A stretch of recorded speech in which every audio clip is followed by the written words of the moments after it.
వచ్చేసింది ఆది శ్రావణం షాపింగ్ అంతటికి అతిపెద్ద కేజీ సేల్. కేజీ సేల్ తో పాటు up to 61% of 1+1 offers, combo offers ఇంకా మరెన్నో. CMR shopping mall. రాష్ట్రంలో పాలన పడకేసిందని ఫైర్ అయ్యారు మాజీ గ్రంథాలయ సంస్థ చైర్మన్ భాస్కర్ యాదవ్. కేసీఆర్, కేటీఆర్లను తిట్టడమే పనిగా పెట్టుకున్న రేవంత్ రాష్ట్ర అభివృద్ధిని మాత్రం మర్చిపోయారని ఎద్దేవా చేశారు. మేడ్చల్ జిల్లాలో రోడ్లపై ప్రయాణించాలంటే ఒళ్ళు గగ్గురు పడుస్తుంది. ఎక్కడ చూసినా రహదారులు గుంతలతో అస్తవ్యస్తంగా మారాయని బీఆర్ఎస్ నాయకులు ఆగ్రహం వ్యక్తం చేశారు. గతుకుల రోడ్లపై వరినాట్లు వేసి నిరసన తెలిపారు. అస్తవ్యస్తమైన రోడ్లపై వాహనదారులు ఇబ్బందులు ఎదుర్కొంటున్నారని అన్నారు. కాంగ్రెస్ పాలనలో అధికారులు నిమ్మకు నీరెత్తినట్లు వ్యవహరిస్తున్నారని, జడ్జి కమిషనర్ మేడ్చల్ను చూసిన పాపాన పోలేదని విమర్శించారు. ఇప్పటికైనా వెంటనే గతుకులు పడ్డ రహదారులను పునరుద్ధరించాలని డిమాండ్ చేశారు.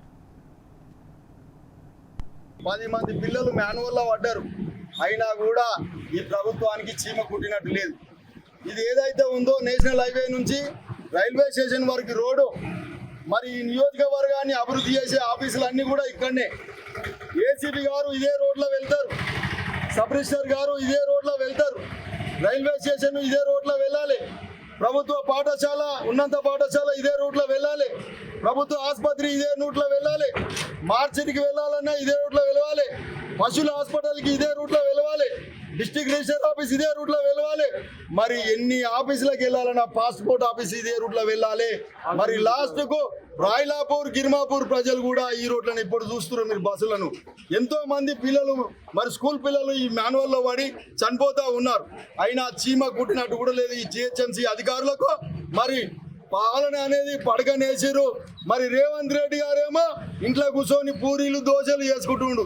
నాయన తెలంగాణ రాష్ట్రాన్ని పాలించు, మరి అభివృద్ధి చేయి అని చెప్పేస్తే ఎప్పుడు ఎక్కడ చూసినా కేసీఆర్ గారిని, కేటీఆర్ గారిని, హరీష్ రావు గారిని తిట్టడమే తప్ప పరిపాలన మటుకు రేవంత్ రెడ్డి గారు మరి పాలిస్తలేడు. మరి ఇంట్లో కూర్చొని పూరీలు దోశలు చేసుకుంటున్నాడు. నాయన నీకు పూరీలు దోశలు చేసేందుకు ప్రజలు గెలిపించలేరు. ప్రజలను ప్రాణాలను కాపాడండి. జిహెచ్ఎంసీలో వర్షాకాలానికి ముందే మాన్యువల్ వేస్తారు, రోడ్లు వేస్తారు, అన్ని చేస్తారు. గత మున్సిపాలిటీ ఉన్నప్పుడు మా మేడ్చల్లో 30 కోట్ల రూపాయలు జిహెచ్ఎంసీలో కలిపి 3 పనులు కూడా చేయలేదు. 3 సంవత్సరాలు గడుస్తున్నా ఏ ఇన్ఛార్జి మంత్రి కూడా ఈ మేడ్చల్ను చూసిన పాపాన పోలేదు.